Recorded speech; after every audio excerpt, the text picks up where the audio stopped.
Hi, it's Chris Voss here from the chrisvossshow.com, the chrisvossshow.com. Coming to the blog post, I want to share with you, of course, review the latest in social media and technology. We're doing a phone review here of the T-Mobile Samsung Galaxy Note. And this is the first Note. There's a second one that's coming out fairly soon, but we're going to review the first one, and we'll also be doing some comparison videos of this phone with some other phones, so be sure to check into those also. You can search for all of our videos on the chrisvossshow.com and also on our YouTube channel under Chris Voss. Be sure to subscribe to both channels, and be sure to go to t-mobile.com. That's t-mobile.com. Thanks to them for providing the phones for us so that we can take and do these awesome comparisons for you folks. So let's get into the meat of this. Let's talk about what goes into the T-Mobile Samsung Galaxy Note. Now, I love the size of the screen. I've always loved my Samsung Galaxy S3. The size of the Note is even more awesomer. It's like a great place between a smartphone and a tablet, or a mini tablet, as you've seen some of the Nexuses, 7s, and the Kindle Fires coming out. I like this. It's a nice midpoint, and it's really great to take and utilize, and it's not cumbersome like a tablet is, so sometimes it just finds the right mix for both these. Let's get into the details of these devices. This one's offered by T-Mobile. It comes with, its size is 5.78 inches by 3.27 inches, 0.38 inches in thickness, and it's 6.28 ounces. You can talk for 10 hours max on it. Standby is 250 hours max. It's got a 2500 milliamp lithium battery, which is pretty freaking cool. It's got an OLED full color screen display and resolution of 800 by 1280 pixels, 5.3 diagonal Super AMOLED HD screen. It's got Android on it, and this is running on this particular model, Android 4.04. So it's got some of the latest that you can take and get on the device. It hopefully will get upgraded to Jelly Bean soon, but as of this moment, it does not have that availability. So, processor-wise, it has a 1.5 gigahertz Qualcomm Snapdragon S3 dual-core processor. Memory is 16 gigabytes of internal memory, 1 gigabyte of RAM. And also on it, you're looking at an expandable memory with a micro SD card. You can take and expand it up to 32 gigabytes. And on the back camera, we're looking at an 8 megapixel back camera.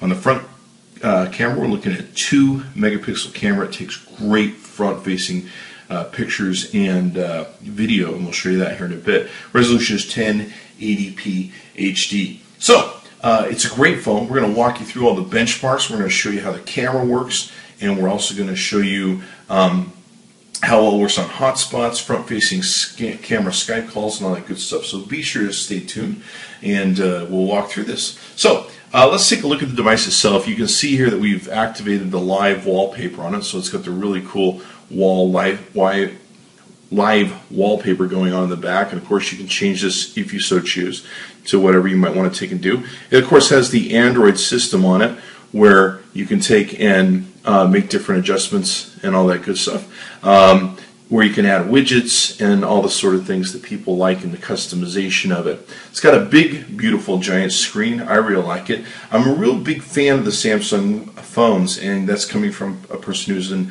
Apple fanboy.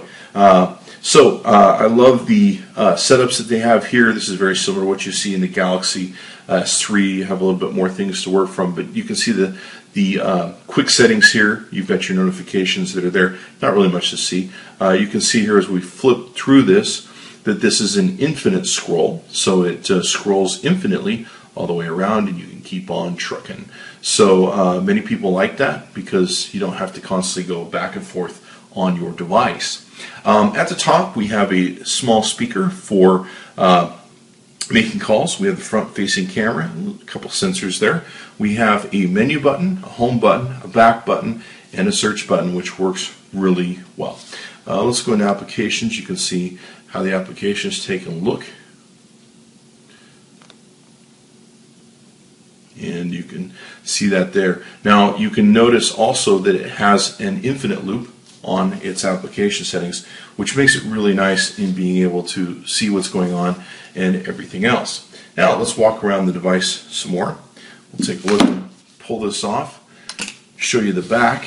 Now on the back, what we have is you've got a nice textured back here, kind of a vinylish plastic sort of back. We have the camera here, we have your lamp flash here, and then we have the speaker here. It looks pretty small, but it actually does a really good job. In fact, I think it's a better speaker than what's on the Galaxy Samsung S3 by a little bit. But the speaker does a great job. Now the back is a pull-off back, so let's go ahead and pull that off. And you can take and do that. Let's see if I can't find the place to pull that. There it is right there. Pulls off from the top. And once you peel that back off, you can now see here the back guts of the device. And of course, here's the back of this. It's just a simple plastic plate. But you can see here that we've got a place for the SIM card and your expandable memory for the micro SD. We also have a removable battery, which is really nice. And once the back is pulled off, this is exposed much more with the speaker. You can actually see really how big the device is. Now, one other thing that comes with the device that's very unique to it, if I can put the back on, is it has right down here at the bottom, it has a pen. And it's a pull-out pen that you can take and utilize. I don't think I quite have that back on. But you can take and utilize this pull-out pen. It even has a bit of a control mechanism here that you can push a button. And you can see here it has some small things. In fact, it looks like I just activated something. So it has the pen there that you can take and utilize for the device. And that gets stored up inside. Okay, so now we can see a close-up of the bottom of the device. You can see here that we have the sync charge plug right here, and then we also have the place where the pen can come out and work with the device and all that good stuff. Let's go ahead and flip this puppy around, and we'll take a look at the top of the device. You can see here with the top of the device, we have the power button here, we have your earphone button here, and I think we have a small microphone hole right here. Okay, so now down the right side of the device, you can see here we just have a sleek side. We have a small power button here, which works really good for not being too oversized. And then we also, on the left side, we have your rocker button for volume up and down. That's pretty much it. Okay, so now let's take a look at some of the benchmarking we did on the device. What we want to take and do is we want to see some speed test results. We're going to go through the speed test results of when we had the Wi-Fi off. Now you'll notice we're using the log here, so those of you who want to write me on YouTube and say your Wi-Fi is still on, this is of course taken at a time from a log when we had the Wi-Fi off. You can see here the scores that we got were really good from T-Mobile, really good scores, and we did some other further testing, and these stay pretty solid. Average was usually about 12, is what we found. So the device itself really sucks a lot of data and pushes a lot of data. It's really good at downloading, which is great because when you have a device this size, you might want to watch small Netflix or Hulu Plus or something on it, which is really enjoyable to watch on it. Alright, so here you can see our Geekbench 2 score came in at 713. The integer came in at 679, floating point 771, memory 846, and stream 371. I'll page down here. You can go ahead and stop this as you so choose on the video. You can see here we've got a Qualcomm ARM V7 1.51 gigahertz processor. Integer performance, and I'll just go down through these. You can take and pause at any time if you really want to see each individual score. Now the great thing about most of these benchmarking apps we're going to show you a multitude of them because everyone is different and they rate differently, and sometimes one is maybe better than the other when it comes to really scoring a processor. So we want to give you a good value to choose from. And of course you can play along at home if you're looking to get any of these phones and compare them against your current phone. You can do that by following along at home with the same apps. Okay, so here we can see we're using the quadrant standard test here, and the HTC One X comes out pretty high. The device that we have here, the Note, comes in at 3092. You can see some of the other totals. CPU came at 6041, memory 2628, I/O 4452, 2 2D 431 and 3D 1908. Okay, so here's what we're doing is we're showing you a display test of the screen colors so you can take and see them. And as you can see here, we've got really great deep, rich greens, great reds, blues, and magentas. Really great color that comes across on this screen. I'm not sure how much you'll pick up through two different lenses here, but it does look great in person. Okay, so here you can see we've got the amzn.to benchmark score. This is version 2.9.3, and some people ask me, they're like, how come sometimes the scores come out different? Well, they come out different every single time. Partially because there's different ads that run on these, there's different updates, there's all sorts of different versions you can have of the benchmarking software. And of course, there's different things going on in the background with the device. I don't think there's any way to get the same score every single time. Here we can see that it got the score of 6501. You can see some of the RAM, integer, float point, 2D graphics, and 3D graphics scores with this test. This test is the GPS test, and what we do here is we determine how many satellites, the GPS satellites, that can be picked up by the device, and it's picking up quite a bit here. As you can see, there's 20 in view it's picking up, in use 11, and it's with an accuracy of 10 feet, which is pretty normal for most mobile phones. Okay, now here you can see our GL benchmark. We're using version 2.5.1 on this. You can see how we scored with the Egypt HD 1308 frames at 12 frames per second. On the off-screen test, 880 frames at 7.8 frames per second. You can see how we did on down the line, even using some of the old Egyptian classic benchmarks. Now this one is an interesting test. This one's called the billion counter. And what it does is the app checks to see how quickly a device can count to 1 billion and how long it will take it to do it. And this is a great way to see how it compares to maybe a phone that you're currently using might also do the same, and whether you might want to upgrade to this phone. So what we should be seeing here in a second is the Galaxy Notes numbers on how long it took to count to 1 billion. And they should pop up any second now. And there we are, 44.027 seconds. Okay, so here we can see this is the KFS benchmark test, and basically this runs a series of frames per second tests. You can see here that overall the device scored 18.9 frames per second. Okay, so here we can see the Volamo scores, and these scores usually run off of HTML5 and other things. SunSpider Performance is in here also. You can see here the scores for the Note came in at 1139 and 350. Okay, this is our SQL test, and you can see here we're using the RL benchmark for this, and you can see here this basically runs a test for inserts, taking an index, string comparisons, let's see, drop tables, all that sort of good stuff. The overall time came in at 39.84 seconds. Okay, so here we're using the amzn.to 3D rating benchmark. The score for this has come in at 1914. Okay, so now here what we're doing is we're running the AND-E benchmarking test. What this does is this measures the native and Java threads being able to process on the device at a speed. It's got the AND-E Mark native came out as 3872, and the AND-E Mark Java thread test came in at 107. Okay, so here we've run the browser Mark Rightware software, and you can see here that we got a score of 67,278. Okay, so here we can see the SunSpider results, and of course this is checks to see how many milliseconds it takes to process a web page and everything else, and other checks it does, Java, things of that nature.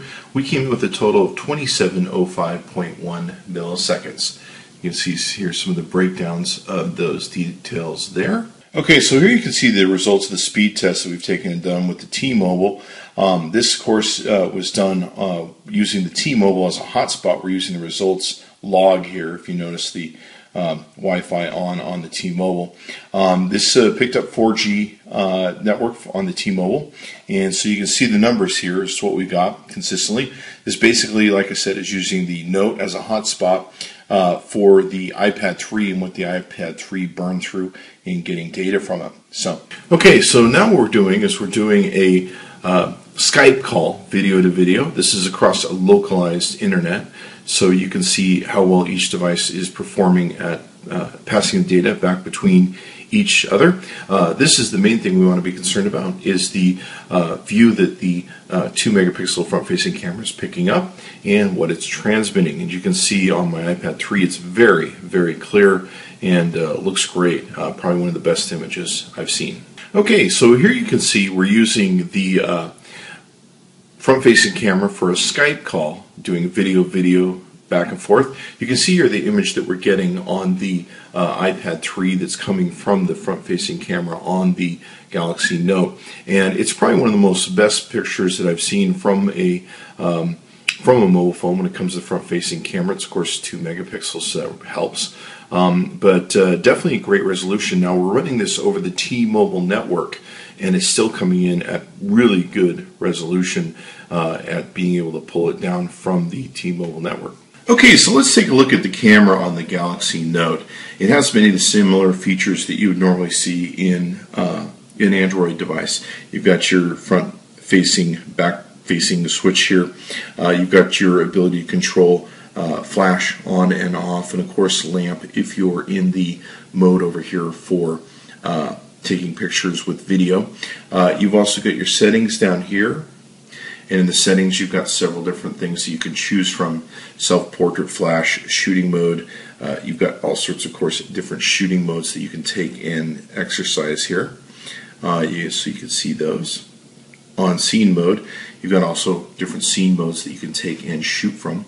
And you can see some of the ones that they have built into this. Every Android seems to have a little bit of a different settings or different menus. Some have less or more than others. You can, of course, adjust your exposure value if you so choose. Let's take a look at some of the other different features. You've got focus mode, timer, effects. I think this is fairly limited on effects. As you can see here, this is pretty much all we have to offer.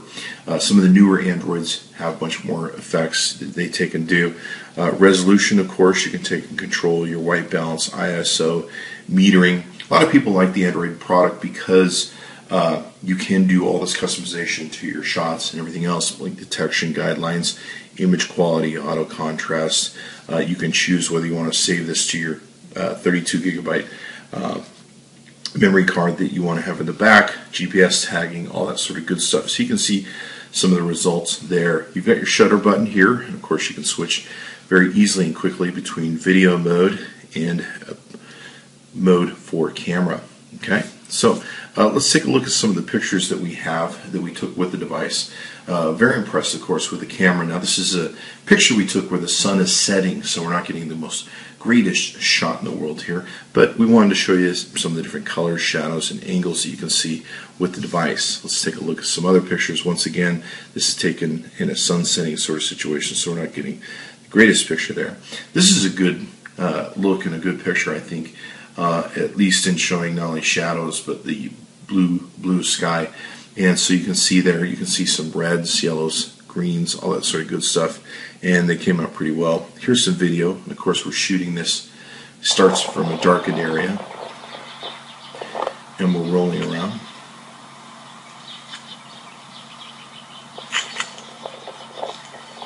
As you can see here, as we get into the lighted area, the video colors definitely improve as we're in a much better area.